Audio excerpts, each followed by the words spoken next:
પેલા કોને યાદ કરીએ? હા, 4 દિવસ પહેલા આપણે ઘરે સવારે શું કરેલું? ઘરે સ્થાપના કરી હતી ને, બપોરે પાછળ ભાઈ બેઠા હતા ને, એ ગ્રહ શાંતિ બપોરે બેઠા હતા. પાછા ચાંદ જોડી નીકળ્યા ને તો તે ચોરી બેઠા તો ત્યારે ગણપતિ દાદાની પાછી પૂજા કરી હશે. પાણી આવ્યા હા ત્યારે પણ ઘરે આપણે કોઈ પેલી પૂજા કરી પૈસા રમાડતા પહેલા ગણપતિ દાદાને યાદ કર્યા. હા, છેડા છોડી છોડવા અહીંયા આવ્યા હોય હા કાકડ દોરા છોડવા તોય આપણે ગણપતિ દાદાને યાદ કરીને બધી કાકડ દોરા છોડવા. કારણ કે ગણેશમ વિઘ્નનાશાય, દાદા એ વિઘ્નોને દૂર કરવાના દેવ છે. એટલે સર્વપ્રથમ આપણે ગણપતિ દાદા પણ દાદા એકલા ને એમની બે પત્ની છે રિદ્ધિ અને સિદ્ધિ, બે પુત્ર છે શુભ અને જ્યારે એક દીકરી છે જેનું નામ છે સંતોષ. એટલે જીવનમાં શું રાખવું? સદૈવ સંતોષ રાખો. એટલે પ્રથમ નંબરે આપણે જે અમારા આગળ જે સ્થાપનો કર્યા છે એની અંદર પહેલા નંબરનું સ્થાપન એ ગણપતિ દાદાનું છે. એના ત્યારે હા માં જગદંબાની પ્રતિમા મૂકેલી છે, પણ એ આપણી માં નાગેશ્વરી માં એકલી નહીં પણ એની સાથે 16 સખીઓ સાથે માં ભગવતી પધારે એવો ભાવ કરતા માં 16 સખીઓ અને બીજી 7 આપણી ગોત્રેજની દેવીઓ એટલે 16 ને 7 થાય 23.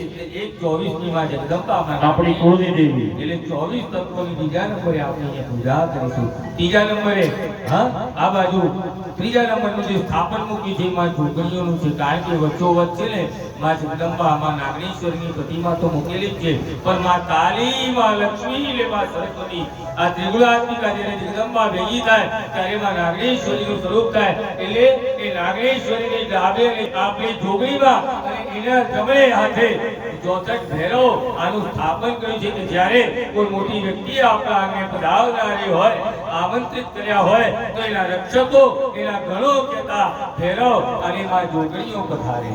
ત્યાર પછી એની બરાબર બાજુની અંદર કાળા નંબરના સ્થાપનની બાજુમાં જમણા હાથે 9 ગ્રહોનું સ્થાપન કર્યું છે. પરમાત્મા 9 ગ્રહોને પણ પ્રાર્થના કરવાની કે હે દેવ અમારા જન્માક્ષરની અંદર કદાચ સૂર્ય ચંદ્ર મંગળ બુધ ગુરુ શુક્ર શનિ અને રાહુ આ કેતુ જ્યારે 9 ગ્રહો કોઈ આવનાર જીવનની અંદર ઉત્પાત મચાવનારા હોય તો પ્રભુ તમે ઠરજો અને અમને ઠારજો કે અમારું કલ્યાણ કરજો. જ્યારે 9 ગ્રહો આપણા તાબામાં ના આવે, આપણા શરણે ના આવે ત્યારે છેલ્લા નંબરનું સ્થાપન કર્યું છે ભગવાન ભોળાનાથ. હા એ 9 ગ્રહોના અધિપતિ છે અને જન્મ અને મૃત્યુ આ સંચાર કરનારા એ ભગવાન શિવ છે. એટલે છેલ્લે ભગવાન શિવનું સ્મરણ કરીને દરેક દેવતાઓનું આપણે આહ્વાન કરીશું. તો આવો જમણા હાથે બટેટાના ચોખા લઈને પરમાત્મા ગણપતિની શુભ શરૂઆત કરીશું. મેં હમણાં જ સમજાયું કે નાનામાંથી નાનું લઈને કોઈ પણ મોટી વ્યક્તિ કરાવો તો ગણેશજીને ના યાદ કરો તો એ દાદા એ કાર્યની અંદર સર્વે વિઘ્નો આપે છે અને જો યાદ કરો તો એ જ વિઘ્નોને દૂર કરી આપે છે. તો આવો ગણપતિ સાથે ભગવાન એમના પાંચના પરિવાર ભગવાન સહિત આપણા સ્વસ્તિક લોકમાંથી આપણા આંગણે આ મંદિર દેવની જે મંદિરની અંદર સ્થાપિત થાય એવો ભાવ કરતા ભગવાન ગણેશ અને બીજા નંબરે માં જગદંબિકા આપણી માં કુળદેવી માં નાગેશ્વરીને પ્રાર્થના કરવાની કે માં જો તારી કૃપા ના થઈ હોત, માં તારી દયા ના થઈ હોત તો આજે અમને આજે આ બેસવાનો લાવો એની ઈચ્છાથી અને એની કૃપાથી માં આજે આ તારો લાવો અને આ અવસર અમને પ્રાપ્ત થયું છે.